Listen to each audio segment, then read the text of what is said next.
Hi everybody, welcome to Wedding Wednesday. My name is Michelle and I'm the owner of McEllis Brides Design Studio in Hampton, Virginia. And on Wednesdays I share with you guys wedding day tips, tricks, and hacks for your big day. If you haven't watched the first, second, third, and fourth video, go back and watch those. They're pretty short.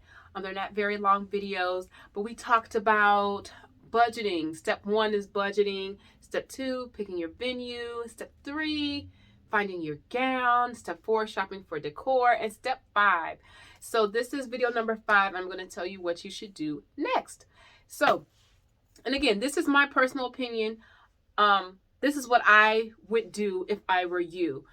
I am married. I've planned my wedding. I've planned a bunch of weddings. And if you are not going to hire a full planner to plan from start to finish, meaning you have someone come in and literally tell you, okay, do this, this, this. I'm going to find all your vendors. I'm going to go to your tastings, all of your appointments with you, and they're literally going to handhold you and walk you through the entire process, then I would do it this way.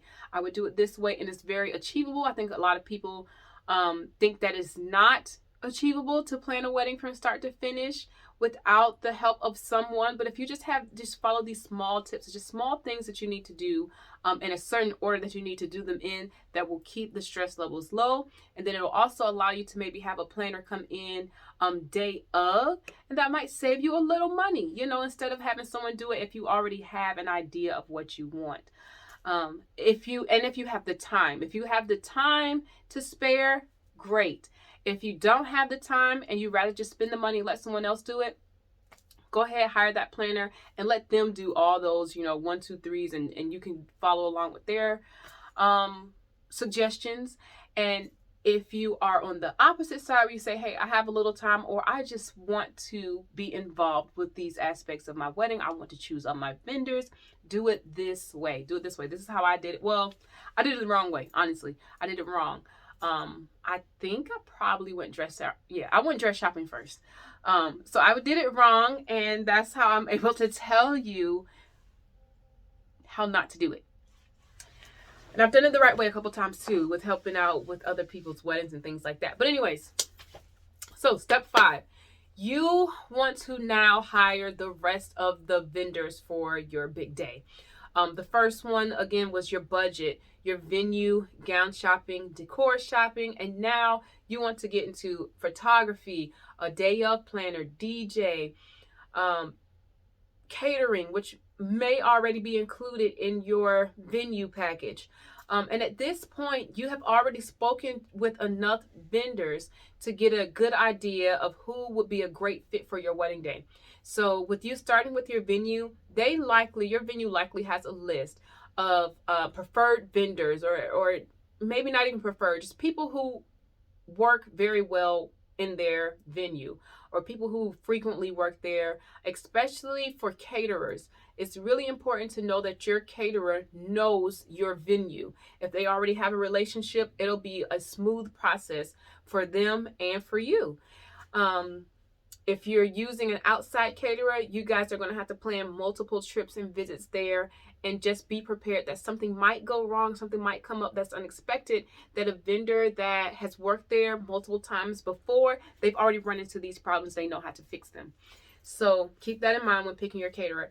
But step 5 is just pretty much going out and booking consultations with the rest of your vendors for your wedding. I would start with maybe a day of, if you think you need a day of planner. I highly recommend it, even if your auntie and your cousin or whomever in the family, even if they do wedding planning on the side, or event planning, or something that they're just interested in, I highly suggest you getting a day of coordinator. So that way, those small touches that they want to add and put in and help with decor, let them do that. But on that day, they just need to be your cousin. They need to be your aunt. It needs to be the mom-in-law, not mom-in-law and event planner.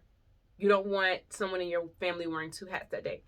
And you want someone who can take those questions, that last minute things are going to come up. You want to have a go-to person. So they're not coming to the bride and saying, hey, such and such is saying this. What do we do while you're getting your makeup done and they're trying to take pictures? You say, hey, go ask my day off, So I would start there, hiring your day of coordinator or planner. Photography is another really big one that you want to get knocked off your list as soon as possible, because their spots fill up quickly, and you want to make sure that you and your photographer, that the couple and the photographer can connect on a certain level, so the pictures so that shows through the pictures, and you're not uncomfortable because you don't necessarily agree with the photographer's style. And the only way you would know that is if you went on consultations and met with people, and you looked at their work and you liked their work, and once you talk to them, you feel comfortable in front of their camera. Another thing I would suggest with your photographer is maybe booking them first just for your engagement session. If you meet with them and you like them right off the bat, and then I would say, hey, go ahead and lock them in for the wedding date. But book them for just like an engagement session, just to be sure, if you're kind of on the fence, and see how you guys flow together during that engagement session. Because if it's kind of like choppy, or if it's, if you just feel nervous or apprehensive in any way, it's going to show through in your pictures. And that's what you're going to have to remember your whole entire wedding day by. So make sure you're very, very comfortable with your photographer. So last thing is, how do you find these vendors? How do you find these people?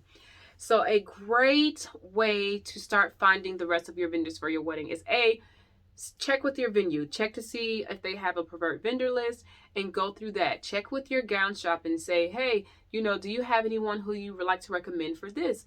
Because they're in the business, they likely know other business owners that complements their business. Another great resource is bridal shows. Find out when the local bridal shows are in your area. Another really great resource that I absolutely love, but you do have to be careful with, are Facebook groups. Find a local Facebook group for weddings. And like for us, we're in the 757. So I would simply type in 757 brides or weddings in the 757. You're going to have groups come up, or we're also called Hampton Roads. So just type in things like that. Groups are going to come up for your area.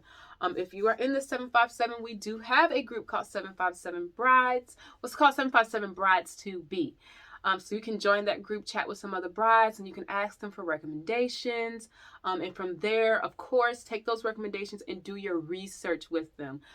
Check their Facebook, Instagram, website. You can send inquiries, read the reviews, things like that. Speaking of reviews, another great resource is Wedding Wire and The Knot. You can go up there, type in your local area. It'll show you. They'll let you click and say, hey, I'm looking for a bakery. I'm looking for DJ, photography, wedding planner, whatever you're looking for. You type in your zip code, and it'll bring up everything that you're looking for. Everyone who's listed on their site based off of the things that you selected that you're looking for. But bridal shows are really, really good because you get to meet multiple vendors in one place without scheduling all these different consultations. You get to meet them in person.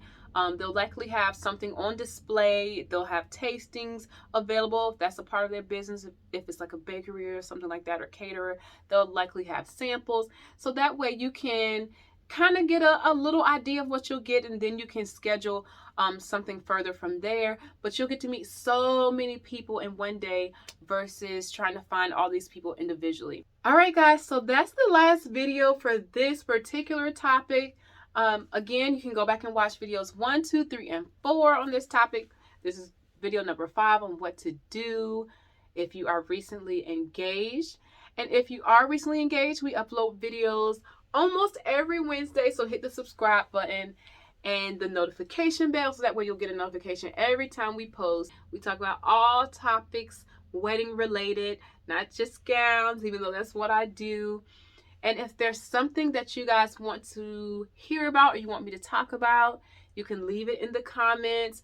You can message me on Instagram or on Facebook. Instagram is preferred. Facebook Messenger for Business is it gets to me late. I'll say that. It gets to me late sometimes. But if you leave me a comment or if you message me on Instagram at McEllis Brides, I will respond and I will make a video based off of the topic that you want to hear about. All right. So I will see you guys next Wednesday. I think next Wednesday we're going to do some DIY. I I'm going to do some floral DIY. I have a video kind of in the works, so hopefully it'll be ready by next Wednesday. But we'll definitely jump into some DIY here soon. All right, guys.